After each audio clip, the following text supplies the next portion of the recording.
Driving dish, George's driving dish. Welcome back, everyone, to the fourth episode of George Niang's Driving Dish. Yes, I am the minivan, and I am so honored and happy to welcome this guest of mine, Amy Rodriguez. Before you say anything, Amy, I have to list off your accolades. Two-time Olympic gold medalist, FIFA Women's World Cup champion. Obviously, she's won two championships in the National Women's Soccer League and was an MVP of one. Amy, thank you so much for joining. I really appreciate you coming on. Oh, thank you so much. That was really nice of you. I'm really happy to be here too. These times are tough and they're trying, and you're currently playing for the Utah Royals right now, and all sports have, actually life has kind of come to a halt. I just kind of want to know, like, where are you at and where is your head at, and how are you, staying locked in and kind of getting ready? And, you do have two children, two boys and a husband. How are you managing all that? Definitely. Like you said, this is like put a huge pause on life for everyone. And myself as a mom and a professional athlete, usually don't get to hit the pause button on either of those, right? We're constantly working on training and fine-tuning our bodies and our skill and our craft, but then I'm also responsible for two little children. I have a 3 and a 6-year-old who both require me to take care of them, and I obviously have a lot of responsibility with that. So even though the world is going through quite a crisis right now, I'm just kind of trying to maintain and continue full steam ahead in those two areas of life, and just keep chugging along, because safety, health, our world, our friends, our neighbors and families, like those are the most important things to me right now. So I'm just chugging along and doing my part. I wish I could speak to the family aspect, but I live by myself in an apartment. We call it the bachelor pad. But I just hang out every day and I just focus on myself. So my next question is just going to be, what are some things that you value that have happened or that you continue to do on a day-to-day basis that this quarantine has happened? And what are some things that you really miss?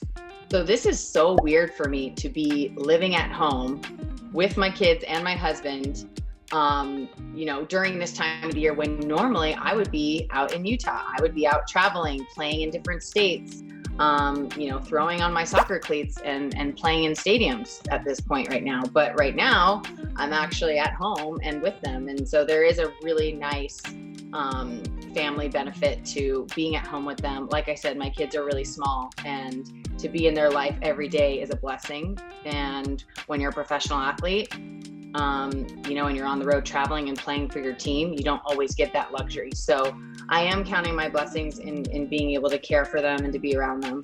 But I will say that from a professional athlete standpoint, this has been a really hard route, because, I'm used to playing with my teammates day in, day out, fine tuning my craft and working on my skill every day. And right now that's had to take a back seat to this pandemic and the responsibility of taking care of the kids. Yeah, it's almost like you have to kind of fine tune your brain. The toughest thing for me is I'm obviously not as smart as you, fight on, you have that USWNT degree. But I had to retrain my brain, because I'm so used to waking up and having a daily routine of literally waking up, the physical aspect. I'm going to get treatment. I'm going to run. I'm going to get extra conditioning, work out.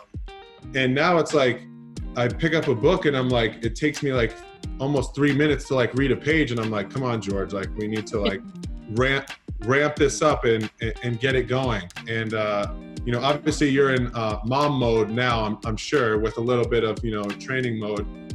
What activities do you do with your husband, your kids, just to stay busy and, kind of take your mind off of this horrible time and, just being stuck in the house?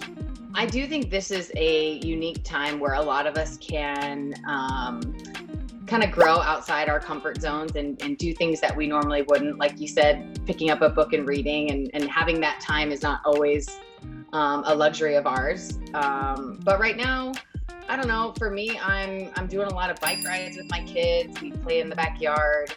I'm lucky that my kids love to play, outside and chase lizards and for bugs, so we do that quite a bit, and we can still do that safely and in quarantine right now.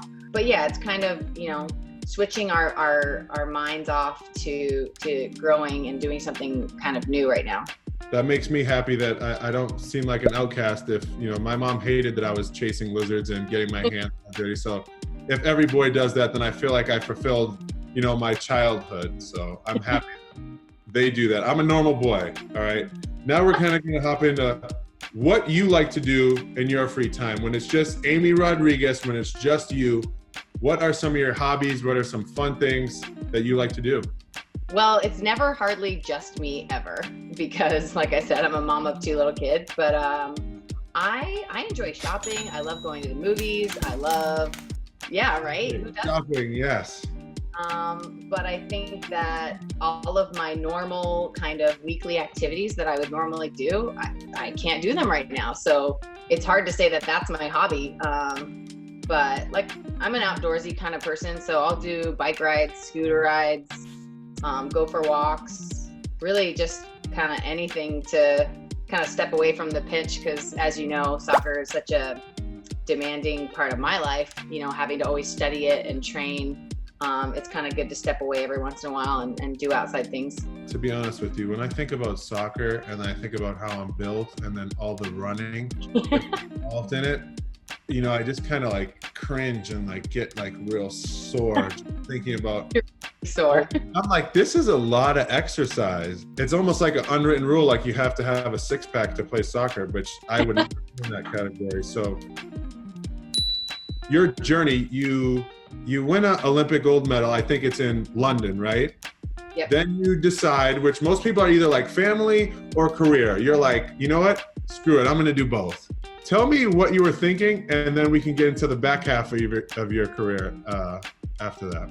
I don't know what I was thinking, to be honest. And I think that any other woman, female athlete that I saw before me, they made it look extremely easy. I didn't realize the challenges and how hard it was going to be to, 1, put my career on hold, and 2, to have to retrain my body to get back into shape to where it once was. And all the while, as you age, we have to train almost a little bit harder. It was really hard for me to go through pregnancy and continue my career, but I'll tell you what, I felt so motivated and so dedicated to getting my cleats back on that I just plummeled through everything. I just wouldn't stop. I wanted to get back on the field, and I wanted to do it for myself, but then I also wanted to prove it to my little kids that, like, if you want something and you want to work really hard for it and you're willing to put in that effort, you can do it. You can accomplish, your wildest dreams. Maybe just speak on, I guess on your husband and how much of a great partner you need to have for someone that's willing to, hold down the fort while you're gone and continue to keep you motivated. Because I know, as an athlete, you come home and there's some days where you just want to just be by yourself. You need someone to take care of everything, but you can't do that because obviously, you're a mom and you have a family to take care of. I cannot believe when I hear about single parents having to raise children, because it really does take a village to do, especially what I do, where I'm traveling all over the world and I have to go not just into the office for work. Like, I have to go move to Utah half of the year. And it's not like a little 30-minute commute to work. It's really tough. So, and I depend a lot on my husband. I depend a lot on my family. The hiring of babysitters and daycares, like, you name it. That's what I have to do, and it's the sacrifice that we make in order for me to do my career. But as hard as it is, I will say that it is worth every sweat and tear that I put into it. So then you come back from giving birth and recovering from Luke, and obviously pregnancies are planned, and it's something that's exciting that comes along with it. I'm going to pause my career to have a family, and that's something I'm sure you've always wanted. And then you kind of fall into, I don't want to say devastation, but your injury of tearing your ACL is, I would say, is pretty tragic. I mean, I don't Yeah. move that well. I don't know if I tore my ACL, knock on wood, that I would be able to continue to have that motivation and come back. Like when I look at your accolades, like by that time you had won 2 gold medals. If you told any girl at a young age, hey, at 29, you're gonna have 2 kids, you're gonna have a beautiful family, you have 2 gold medals, a World Cup championship, you know, are you gonna come back from this, or are you gonna hang them up? And then, like, let's not forget, like, you did this once, you tore your ACL, came back, played a little bit with Team USA. I read it was like 10 minutes. 12 days later, you're playing with your club team in Kansas City, and you do it again. Just take me back to, you know, if you can, what was going through your head? Were you questioning yourself? Were you ever having any doubts of why me, or can I ever get back to that place? Because let's be real, you know, there is no fountain of youth, and we're all not getting any younger. So what were your thoughts? Well, I hope you never have to experience injury, because I will say that going through an injury was way worse than coming back from 2 pregnancies.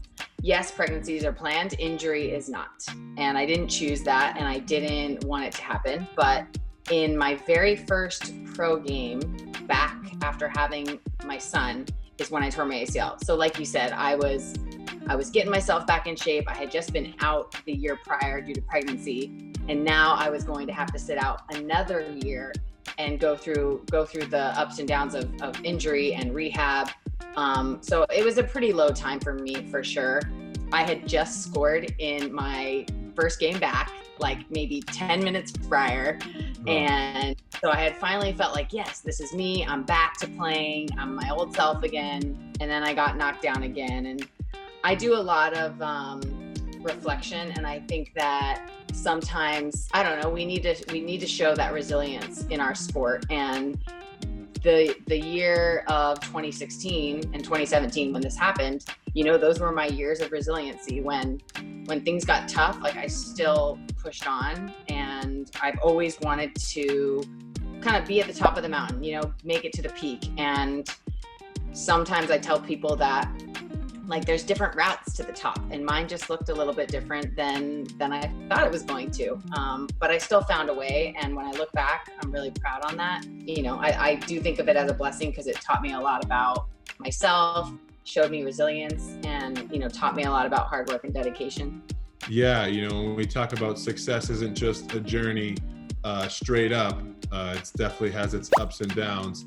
Like I said, when I heard about your story, sometimes I think of, like, man, for me, that would have felt like falling off a cliff. But yeah, there's Amy again. She's still scaling the side of a building. Who's the free solo guy?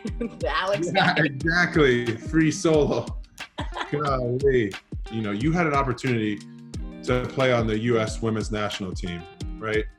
And this year, I know you weren't a part of it, but this year kind of, you know, the national team got a lot of publicity, you know, with women's rights and, you know, moving forward and equal pay.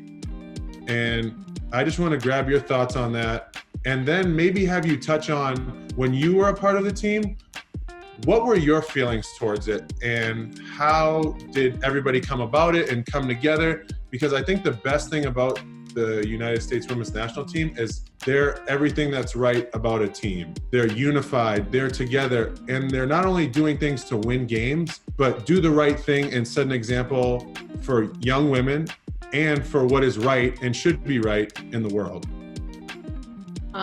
I have been so lucky. I got to play on our national team for 10 plus years. I think my first appearance with them was back in 2005. I was just a 17-year-old in high school. And, you know, like you've said, I've gotten to play in some World Cups and Olympics. So I've had a wonderful journey with the national team, and it is a amazing honor to play with that group of players. I think the biggest thing involving equal rights and women's rights is that we want people to be treated equally, no matter what color they are, what shape they are, what gender they are. I think the toughest thing right now is that there is a pay gap in between people, and we just want to make sure that what's right is right and everybody has a voice. And thankfully our women's national team has such a great platform. and can represent all of us women athletes out there, and just women in general. It's really about, fairness and equality, and I think that they're moving in an excellent direction. I feel like the women's national team are kind of at the forefront, of that movement. And, if you guys don't bring that attention towards yourself, then who is? But you're also taking a big risk of, kind of stepping outside of the norm and saying like, hey, enough is enough. Like, we're just as good. We win championships. So why aren't we being, compensated or treated better? And like we said, we talked about your journey, but people obviously want to know, what is it like, to wear the stars and stripes? Not too many people get to have that feeling. Yeah, well, the Olympics has been a hot topic recently, obviously due to the coronavirus and being canceled this summer. As an Olympic athlete, former Olympic athlete myself, that was devastating to hear, because I know how hard all of those athletes were training and getting ready for, this big moment this summer. It is an incredible honor to wear red, white, and blue, and to put yourself on the podium or not. Just getting into the Olympic spirit and being able to represent the country and have everybody's eyes on you. I've been thankful to do it twice, and I hope that maybe I would be able to squeeze in a third, but we'll see what happens. Yeah, no, I love it. I mean, I would never count you out because you just seem to get knocked down 10 and stand up 11. Thank you. You should, have that tattooed somewhere, because it just seems like it's you. And then, I kind of want to touch on, you just touched on it a little bit. If you were in the situation that you were now, getting ready to go into the Olympics, and, we touched on it earlier. I mean, you're trying to squeeze another one out, and you kind of have to postpone your training or wait another year because of the Olympics. I guess, how do you retrain your mind to be like, all right, like, I know I'm getting older, but this is another goal of mine, and it's like time doesn't help with this, but how do you just continue to push through and manufacture motivation? Because like I told you before, I've been quarantined for 20 plus days, and the motivation just goes here and then goes here. No, I definitely think that every Olympic athlete that was in training right now was ready to peak come July and August. And so they were training their bodies to be at that point, right when the games were about to kick off. And so it's really unfortunate for those people. But I think in a lot of this coronavirus crisis time, a lot of us have to come out of it seeing the bright side of things. And for people that maybe have little nagging injuries or athletes that need extra time to train, well, this is your bright side. You have now a whole extra 12 months to get yourself ready. And for me personally, I look at my position on the national team, and I'm not a focal point of the team right now, but I'm hoping that it's something that I can build towards. And if the Olympics are next summer, that gives me an opportunity to get into one of those spots potentially. But yeah, I do think that at the end of all of this, safety and health are the biggest concern, and hopefully a lot of us can see a small bright side. Slowing down the pace of life has not actually been such a bad thing. Obviously everything that's gone on with the coronavirus has been horrendous, but slowing down and kind of catch your breath and catch speed on life hasn't been as bad as I thought it would be. I mean, the first couple of days I might have put on like 10 pounds, but other than that, they delivered a bike to me, and I've kind of made it work. Lastly, to kind of just wrap this topic up, your accomplishments, expectations. I'm sure you said you were 17 when you first laced up your cleats for the U.S. Women's National Team. I guess this would be advice for young girls. How do you handle all that? I know I told you if I told you when you were 17, you were 29, hey, you're going to have a beautiful family and all these accolades, I'm sure you'd be thrilled, but when you're 17, you can't see 12 years into the future. So how do you handle the expectation of being a 17-year-old and expected to play at such a high level, and every young girl that is a soccer player is looking at you to be a role model? You're right. At 17, I had no idea what was going to be ahead of me. I honestly was a blue collar worker. I just put my head down and did my job and showed up to training every day and listened to my coaches. You know, I tried to do all the right things, and I tried to give myself the best chance at success. And now when I look back, I realize how much all those hard days, hard training sessions, time away from family, missed social gatherings, you know, things that I missed out on. But I realize now that all of those were so worth it, because I do have these accolades and I do have a lot of things I'm proud of.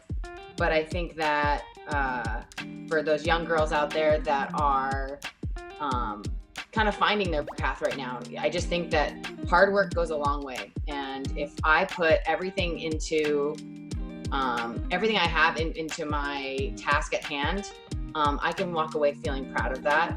No matter what I accomplish or don't accomplish, I just know that I did my best, and you know, I was dedicated to my job, and I just put my best foot forward. And I think that at night I can put my head on my pillow and sleep, because, you know, I know I did all that I could. So I would suggest for any aspiring athlete, for any aspiring business person, student, young female or male, just, you know, always give it your best, and keep your chin up, because, you know, good things can happen when you put in hard work and dedication.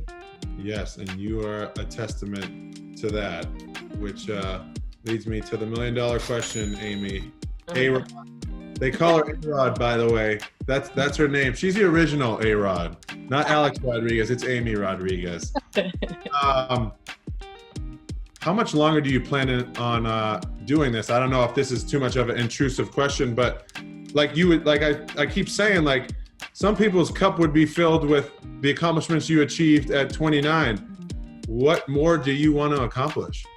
Yeah, I am 33 now, and I will say that there. Which is very young, which is still very young. So let's not take away from that. It doesn't feel young. I'm a 33-year-old playing with a bunch of 23-year-olds, so that makes me feel old. But I really enjoy my sport, and I love what I do. I just am in love with the game, and I think I'm not ready to give that up yet.